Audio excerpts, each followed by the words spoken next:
تو جب آپ کے سامنے یہ حقیقت کھلتی ہے تو پھر آپ کو پتہ لگتا ہے کہ ٹھیک ہے، جسم مجھے لگا ہوا ہے، جسم کی کچھ ضرورتیں لگی ہوئی ہیں، وہ ایک مجبوری ہے، وہ چل رہی ہے، لیکن حقیقت کچھ نہیں ہے، حیثیت کچھ نہیں ہے، یہ کوئی ایسی چیز نہیں ہے دنیا کہ آپ اس کے پیچھے اپنے آپ کو برباد کرتے پڑیں، پھر دنیا آپ کے قدموں میں گرتی ہے، اور اسے پتہ ہے، وہ جانتا ہے کہ اس کا بندہ بدل گیا ہے، جو 7 سالوں سے قبل بیتی وہ زندگی اور زندگی تھی۔ اس کی اب میں کیا تشریح کروں کہ اللہ جانتا ہے اس بات کو کہ میں بھی ایسا ہی تھا، لیکن اللہ نے ایک عنایت کی، مجھے سمجھ آ گئی کہ زندگی کی حیثیت کیا ہے،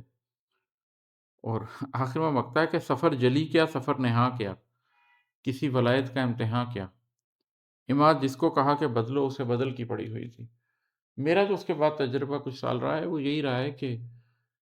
آپ جب کسی سے کہتے ہیں کہ بھائی کھل کر بتائیں کہ یہ سفر کیا ہے، آپ کسی سے کہیں کہ نہیں اپنی ذات میں چھپا کر ہی اندر کا سفر کر لو، دونوں ہی باتوں میں لوگ انٹرسٹڈ نہیں ہیں۔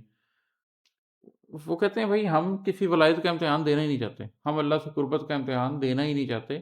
جس سے کہا کہ یار بدلو، خدا سے قربت کا بھی ایک امتحان ہے، اسے دینے کی کوشش کرو، تو وہ بدل کی بات کرتا ہے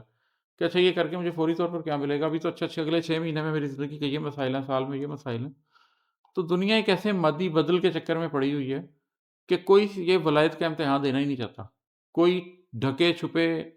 ذات کے سفر سے گزرنا ہی نہیں چاہتا، کوئی اس رستے پر آنا ہی نہیں چاہتا۔ تو یہ غزل تھی جس کے اندر اگین میں نے اپنی ذات کے اوپر گزرنے والے کچھ لمحات، کچھ جذبات، کچھ سوچیں، اور کس طریقے سے آپ اپنے آپ کو بدل سکتے ہیں، اس کے لیے دوسروں کے لیے میں کیا اشارے چھوڑ سکتا ہوں، ان کے بارے میں نے کچھ بات کی ہے۔ اگر کسی صاحب دل کو، صاحب نظر کو بات سمجھ آئے تو